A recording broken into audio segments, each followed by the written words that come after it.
culture likes to make things simple, and gender isn't. It was the constant fight of me saying there's nothing wrong with being this kind of girl as opposed to, well, I'm not a girl. We really see transgender as an umbrella term. I know lots of people, lots of men, who have vaginas.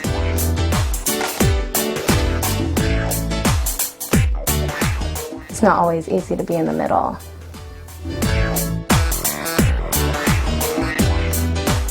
I so prefer someone to just treat me like a human being. Our culture has a pretty simplified model of gender, or traditional gender model. A model that says someone whose body has a penis would be identified as male. They would behave in a stereotypically masculine way. They would identify themselves as a man, and they would date a woman. That's what our normative or traditional gender model is. Someone whose body, whose sex is what we consider female, has a vagina, would behave in a stereotypically feminine way, would then identify themselves as a woman, and would date men. A huge number of individuals in this world don't fit into those models. I'm a trans man, female to male transsexual, but I identify primarily as a trans man.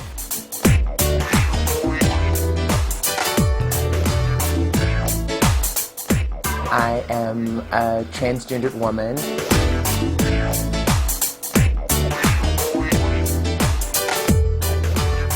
I identify as genderqueer because I feel like it's more accurate to how I feel in terms of my own gender identity.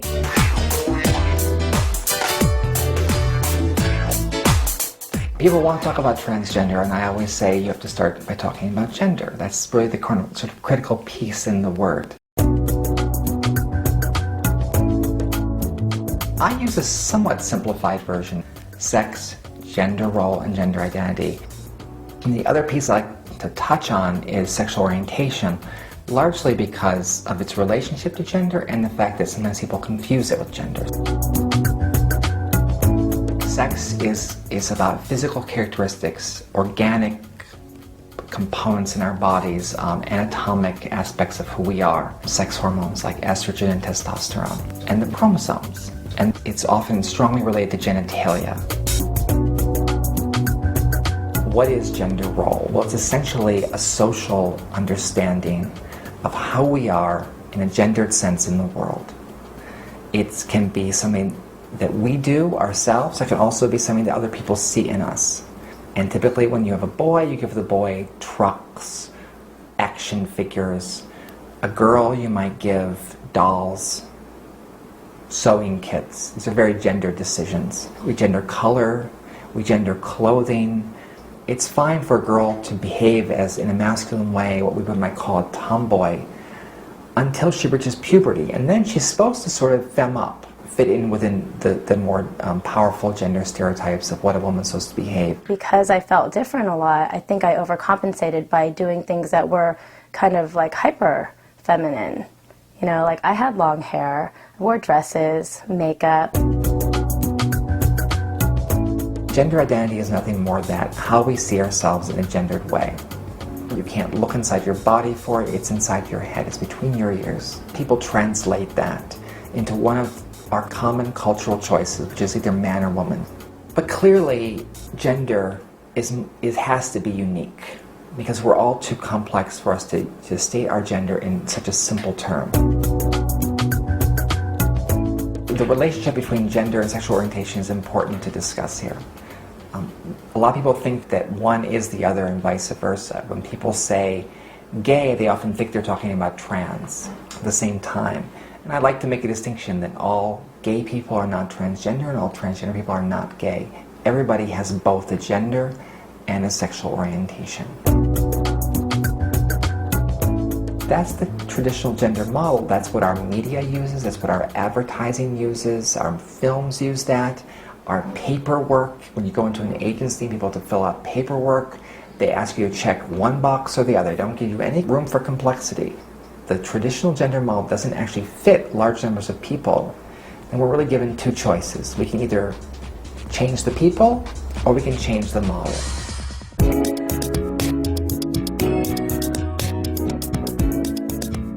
When I was a really small child, I do basically remember feeling confused as far as my own gender was concerned. There are times in my childhood that I did feel different in terms of my gender. Like, I never really thought there's something wrong with me or there's something different about my gender, because I don't think I ever really thought about it. I just knew that I wasn't as feminine as other girls, and I just felt kind of different. The therapist asked me if I knew the difference between a boy and a girl, and I was just sort of like, and I think at the time, people were telling me that I was a boy, but I felt like a girl, so I didn't really think there was any difference. You know, I think I was 8 years old at the time. For most people, the sex they were assigned at birth is a pretty good match with their gender identity. For transgender people, it becomes clear very often at a young age that their sense of themselves is different than what's reflected in the mirror, what's reflected when they look down at their bodies. I would actually physically get ill all the time when I started to develop breasts, and I started to actually get to a place where my body was becoming more woman-like, and I didn't really understand it. I wasn't comfortable in the assigned role of being a boy. I was born, and because I had a certain genital, you know, situation, I was. It was like that's a boy, and but I never felt that, and I don't think I was ever masculine in any way. I was consistently challenged every single day about my gender. Somebody had to make some comment about it. Somebody had to say something about it.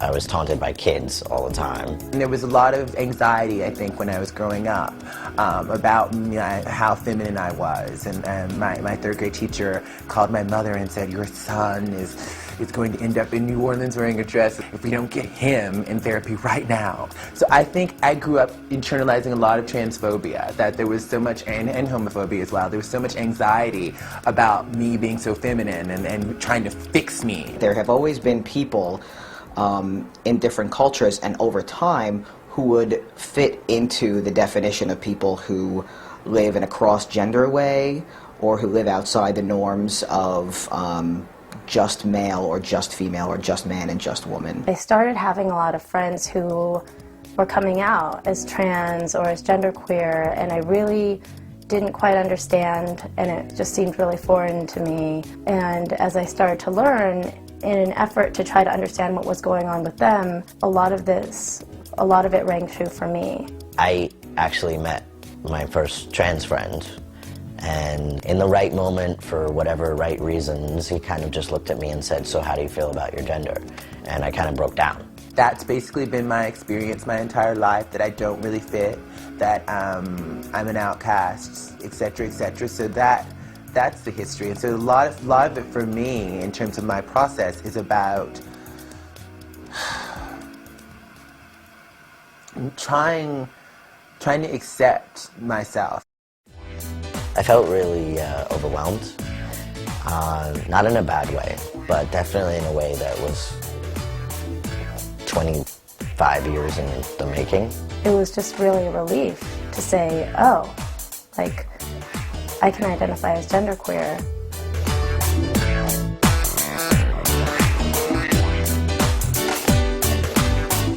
An alternative to the traditional gender model would be a model that I would call the authentic gender model, one that actually represents everybody, all 6 billion people on our planet, using the same 4 components: sex, gender role, gender identity, and sexual orientation, but looking at each of those as being more complex than just one or the other, looking at them as a scale or a spectrum.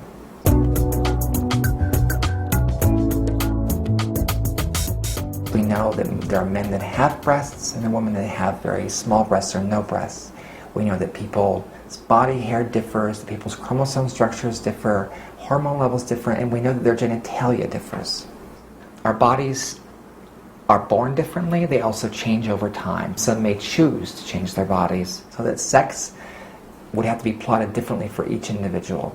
Part of my own history as far as being a trans person is really understanding and really remembering every part of my transition and remembering what the struggle was that I went through in order to get to where I am today. I've had 2 surgeries and been on hormones for 5.5 years, and have paid a lot of money and have had to work really hard, and I'm really broke.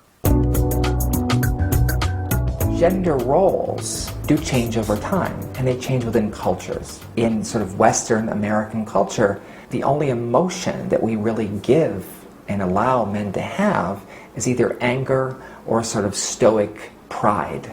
If men cry, we consider that feminine. But that's not the way in all cultures. In some cultures, men cry very openly and are expected to, and it's considered masculine behavior.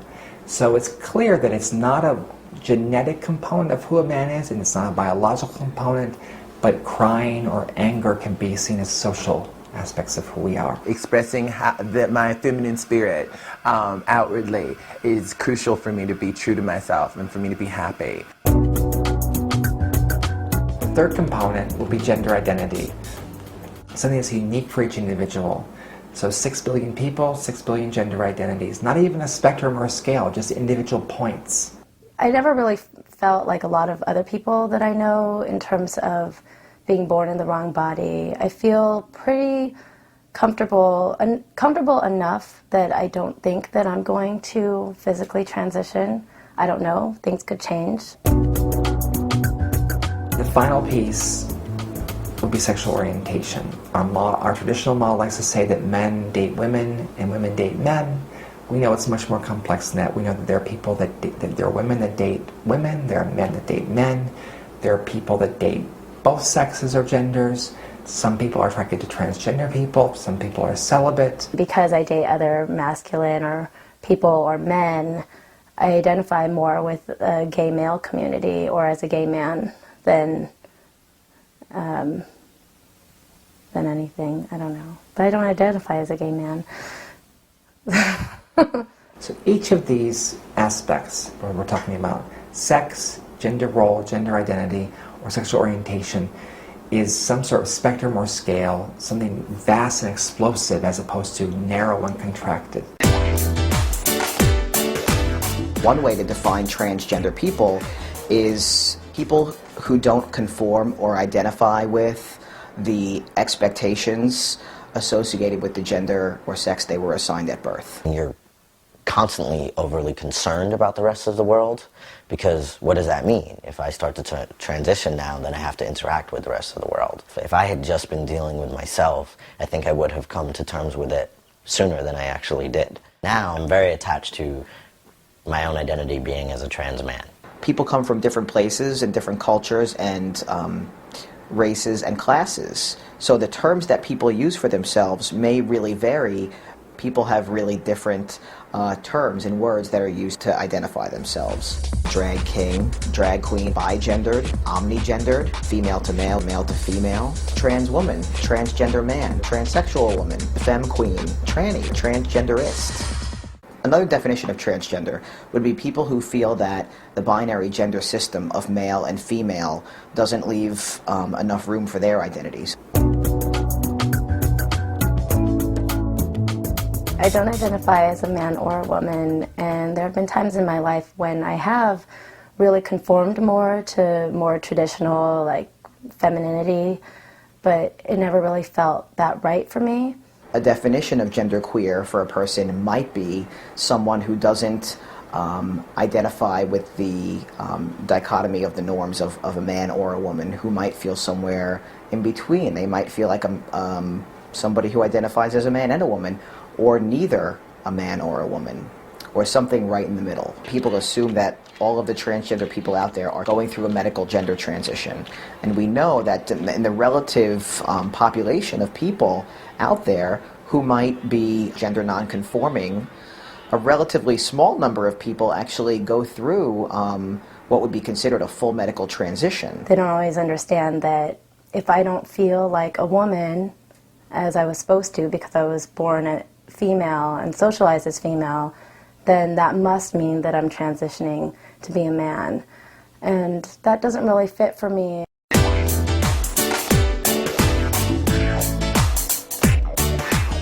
If you are in a situation where you work in an agency or someplace where you have a lot of contact with individuals coming in and in numbers, you've got to have some way to be able to equalize it so that transgender people will have the ability to identify themselves and have the space to do that and have you interact with them in an appropriate way. People are looking at me and they have to give me an ultrasound on my lower abdomen, and they're looking at my paperwork, and it's just, you know, of course, it says something about checking for things like cysts, ovarian cysts, and all of this other business. I mean, the technicians are just like dumbfounded. Like, they really didn't know what to do. They really didn't understand what it was that they were looking at. It's not always easy to know how people refer to themselves. For me, I think it's really important that just on a gender level that she is used, her. We can take a look at someone and see based on the way they're dressed or how they look. That might be an incorrect guess. The other way to find out would be something that sounds simple, which is to ask. To ask someone, how do you identify yourself? How do you identify your gender? What pronoun do you like to use? I always really appreciate it when people ask me what my gender identity or my pronoun preference is. The problem with asking is that sometimes people feel like it should be obvious based on how they look. I think my presentation is fairly clear. I think, even if it might not be fully successful, what I'm going for, I think, is clear. So asking might offend somebody, but one of the ways around that is to actually ask everybody their gender. At the center, we have intake forms and screening forms, so that everybody who walks through the door, we ask them their sexual orientation, we ask them their age, we ask them their race or ethnicity, and we also ask them their gender identity. So that allows us to actually have people self-identify, so we don't have to guess by looking at somebody what their gender is. Sometimes it does feel like I'm putting myself on the chopping block, for sure. But I'd rather people ask questions, even if they're not nice questions, than not try to understand.